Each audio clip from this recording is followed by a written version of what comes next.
Look, listen. What you need to understand is it's very hard to lose a cousin. I am so shocked that you guys were not aware of this. Like, I've talked about this so much. One of my favorite things to cover, honestly. Deteriorating health. It was here at Westminster Abbey in October last year that the Queen's growing struggle with mobility first became obvious. Her daughter Anne handing her mother a walking stick, which she would now need for support. She was 95 years old, and the years were finally catching up. And this deteriorating health would mean missing key engagements. In November, she was forced to pull out of attending the annual Remembrance Sunday service at the Cenotaph. And this blow came soon after the Queen was forced to spend a night at the King Edward VII Hospital. It was her first overnight stay in hospital for 8 years. By now, the monarch had been warned she needed to slow down her busy diary commitments. It's been very clear all the way through her reign that she wants to do her best, and she's taken an oath that she has put first. So she's done incredibly well, and worked an awful lot longer than most of the people in this world. In her 96 years, she has rarely been ill. She had surgery on her knees in 2003 and was back in hospital in 2013 after a bout of gastroenteritis. Even COVID did not seem to have a major impact on her health. The Queen caught the virus in February 2022. She told medics and bereaved families about the effect it had had on her. It does leave one very tired and exhausted, doesn't it? There is one major trauma that would have impacted the Queen's health like no other: the loss of her husband, Prince Philip, in April last year. This heartbreaking image of a woman separated from her life partner, it can only hint at the all-consuming grief. The Queen's gone through a really major life event, losing a life partner, and it's not uncommon that we hear stories that people who have undergone such a loss really find the following years really very difficult. And obviously grief has many effects, doesn't it, on... Bro, it's so bad. They fucking hated each other for solid 15 years. Yeah, look, listen. What you need to understand is it's very hard to lose a cousin. Okay, it's not easy. Losing a cousin is not an easy thing. Everybody mourns the loss of their cousin, right? People love their cousins. They don't like losing them. It is what it is. I'm just saying that, like, the Queen married her cousin. You're not going to hear about it in the media for some weird fucking reason, but that was her cousin. Also, she was a minor when they first were slated to get married. Another thing that the media refuses to recognize or mention, which is very weird. And then they also had, incestuous and disabled children as a byproduct of incestual sex. And then they hid them. No, they weren't very far removed. You want to know why they weren't very far removed? Because they're third cousins technically, right? And you would think that they're very far removed, but that's not the case. Do you want to know why? Because all of those royal bloodlines have a long century of incestuous relationships. So even if you're a fucking third cousin, that doesn't change the reality that you're actually much, much closer in genetic lineage to your third cousin than a normal family's third cousin. Yeah.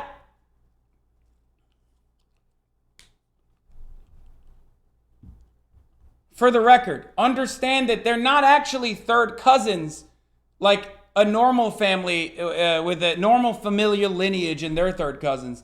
Third cousins are distant cousins in normal circumstances, but royals are not normal people.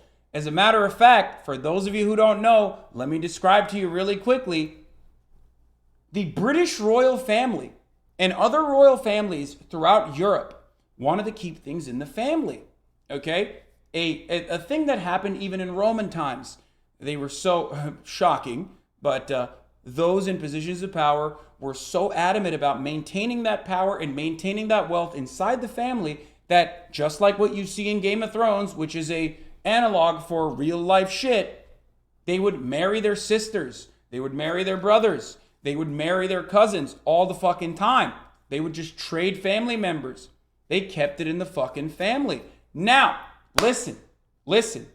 What was a byproduct of that? Here's a fun fact. What was a byproduct of systematic inbreeding in the royal family? Some of you already know this. Hold on, let me write this out.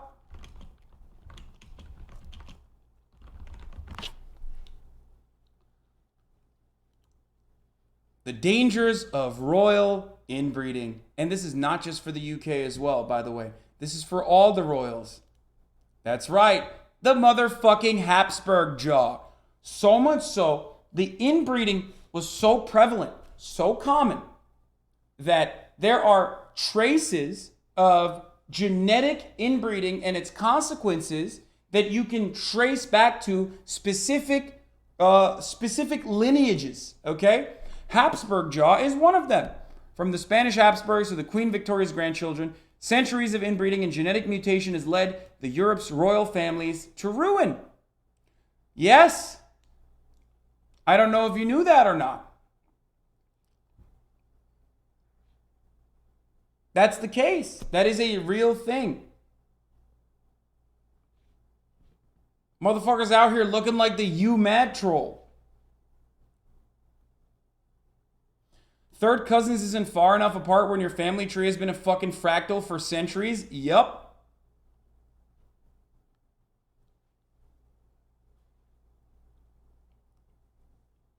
So you might be thinking, oh, well, they're just third cousins. Yeah, it doesn't matter because they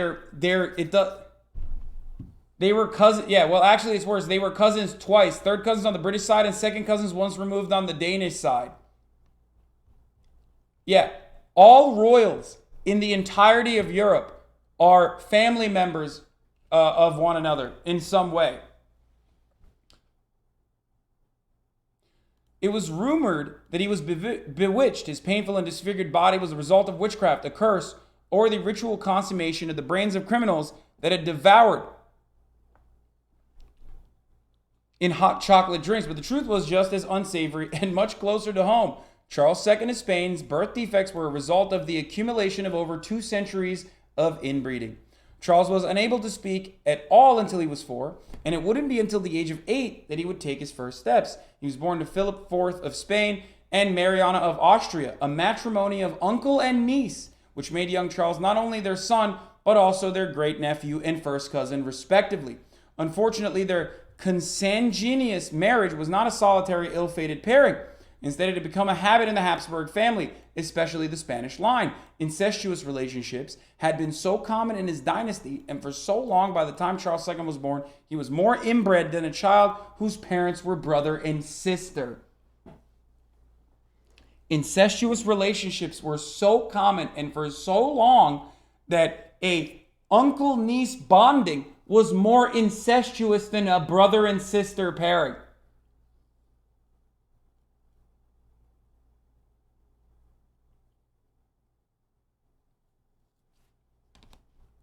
Pull that shit up. Let's look at the family tree. Philip of Castile, Joanna of Castile. Boom. Charles V, Holy Roman Emperor, Isabel of Portugal. And then Ferdinand, Holy Roman Emperor, Anna Bohemia and Hungary. Boom, they have children. Those children get married. More children here. Their grandchildren get married. This is how the closed loop of royal inbreeding works. Their family tree is a fucking circle, dog. They're not a tree. Do you understand? They have a family circle. You motherfuckers have a family tree that goes like this. It's branching out. These motherfuckers have a family wreath. It's just a circle. It's a closed loop. So House of Dragon is real? For the record, For the record, of course, George R.R. Martin, when covering incest, was taking inspiration from real life events. That part is based and rooted within history. I am so shocked that you guys were not aware of this. Like, I've talked about this so much. One of my favorite things to cover, honestly. Also, for the record,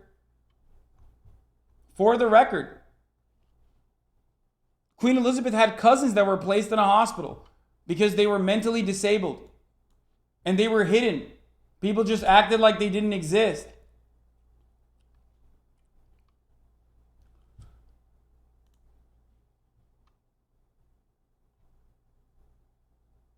We know, we just like to react. Yeah.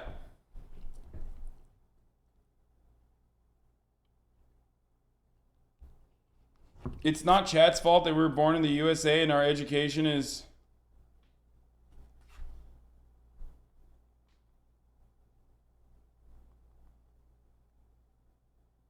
Wait, hold on.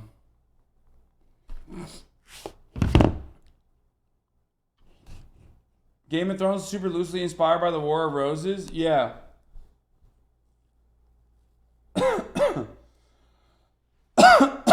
The traditional royal pastimes are incest and pedophilia? Of course. Of course.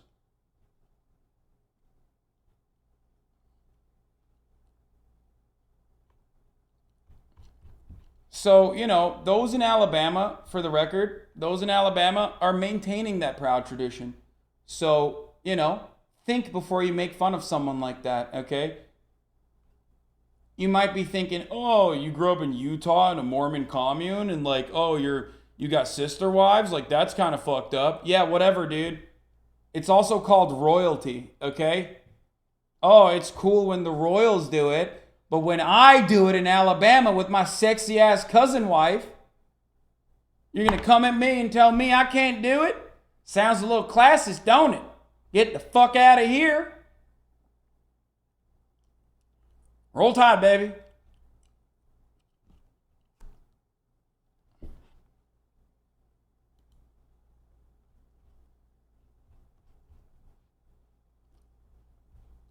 What? Streamer bans. Hasanabe has been banned. What the fuck is this, dude? The Queen deserved it. Twitch partner Hasanabe has been banned. Paddington Bear, thank you, ma'am, for everything. I don't like this.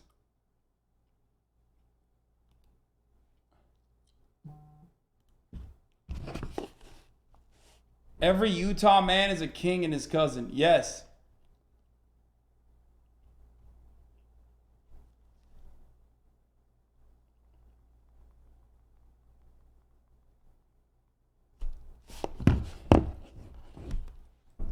Fun fact, what? Males are more likely to get genetic disease because chromosomes are X, Y, and XX, and female protect you from recessive dominant genes.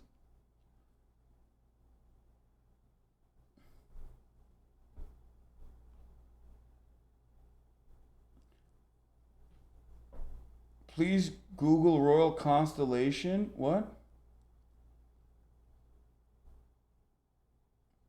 Nothing is more historically accurate in the House of Dragons than the first two episodes being about politics of a king deciding which child bride to take and if they should be a traditional lineage law. Yeah.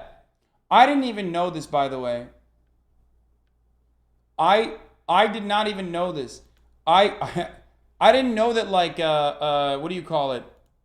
That the Romans unironically did the whole, like, marrying a fucking child bride. Shut up with the spoilers. They didn't even give away anything. Shut the fuck up. But I did not personally know that they had incestuous relationships in the Roman Empire that moved beyond the traditional, like, cousin shit. And actually, it was literally like sister, brother, daughter, even. As a nation, this is our opportunity to thank you and my father for always being there for us, for inspiring us with your selfless duty and service, and for making us proud to be British. Dude, I got fucking hit Long live the king. all over with the fucking stupid paintballs. And you had Fucked the me honor up. to live there, cover her reign, and now come full circle. Yeah, special. ABC News Live's coverage of the death of Queen Elizabeth II will return in just a moment. Hope you'll stay with us.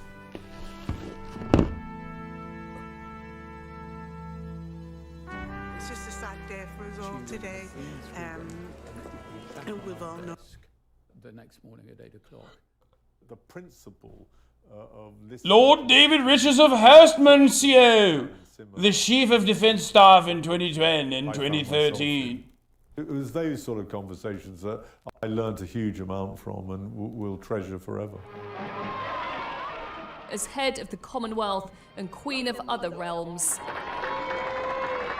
she travelled more than any other head of state, always conducting her own powerful form of soft diplomacy. She can have a personal conversation which, helps to move on some really quite difficult and tricky political moments. Uchteroin, Argus, Acoida. The first British monarch to visit the Republic of Ireland in 100 years. She was a figurehead of unity and stability. She never wavered from duty or service. And in uncertain times, people need anchors. We've lost one of our most important anchors. Oh I'm my really glad to God. be able to join you today. Often, she adapted the way that she worked, such as during the coronavirus pandemic, to reach out, set an example. They're so The hoity-toity. nation with messages. It's like kind of, I can't be alone in this, right? They're so fucking hoity-toity, it's like hard to take this seriously. We will meet again. Her Majesty is the warrior queen. She has done it. She's been there. When Her Majesty addressed the nation, it's the empathy. We're all in this together, but it's going to be okay. Behind the formality was an utterly devoted wife and mother. The family is very close together, and we do. And an utterly enjoy devoted spending cousin. time. And she's always made time. An utterly devoted cousin. Yes, there have been those particular moments of the year when that very much comes first. Whenever we had the family moments and we met up, she'd be very keen on watching what the children were up to, and I think there were moments when she loved the noise and running around the house. It kind of brought the house to life, and it kind of made the real family atmosphere. Let me see if this is strong enough to... Get off, get off. I wanted to say. While she was head of state, Philip was head of the family and a huge support. Come around this side. They were a couple with a different relationship than many people have. But he learnt to live with that. It's difficult to be a monarch with the degree of responsibility that you have without a very good partnership to back you up. In 2021, she said goodbye to her beloved husband and dedicated consort. What you see is courage, but also a complete lack of self-pity. She feels grief, but as she said on one occasion, it's not about me. On one occasion. In a less deferential world, they did weather more difficult times, especially in the 1990s, as her children got divorced and a fire wrecked Windsor Castle. It has turned out to be an annus horribilis. In 1997, Princess Diana died in a car crash. Okay, well now you're just showing what they did. Now you're just showing what they were responsible for. The Queen's life has been a continual process of shaping how you... Oh, I'm sure they were devastated when Princess Diana fucking got murked. Yeah, now you're just showing their dubs. Like, what the fuck?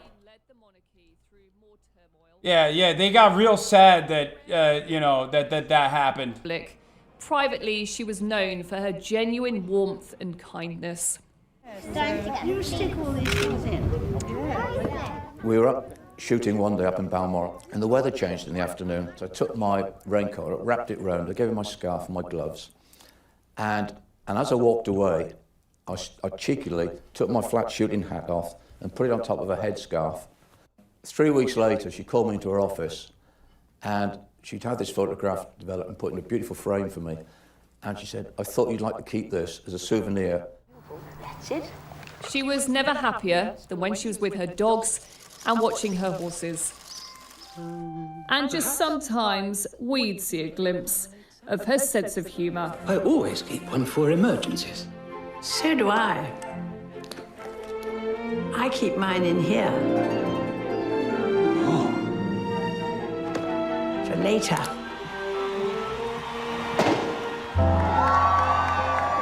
As the Queen grew older, the whole country would come together to celebrate her milestone moments.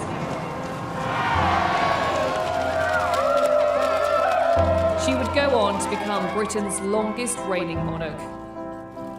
Inevitably, a long life can pass by many milestones.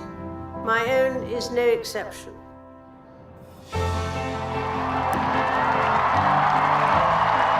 And the first to mark a platinum jubilee. Her family increasingly expected to step in to support her.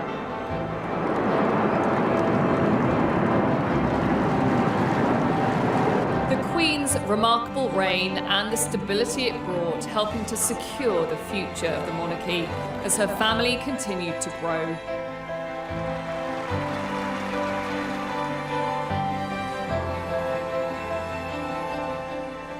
Throughout her life, honouring to the end the pledge she made at just 21.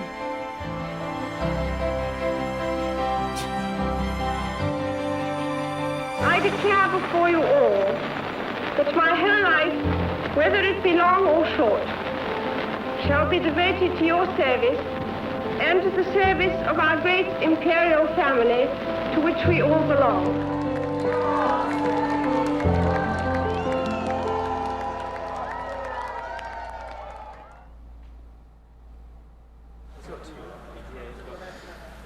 Rhiannon Mills there on the end of an era, the end of an age, the second Elizabethan age. Well, that means then that the United Kingdom tonight has a new monarch. The Prime Minister was the first person to use his official title. It is King Charles III. He remains in Balmoral tonight and will return with Camilla to London tomorrow.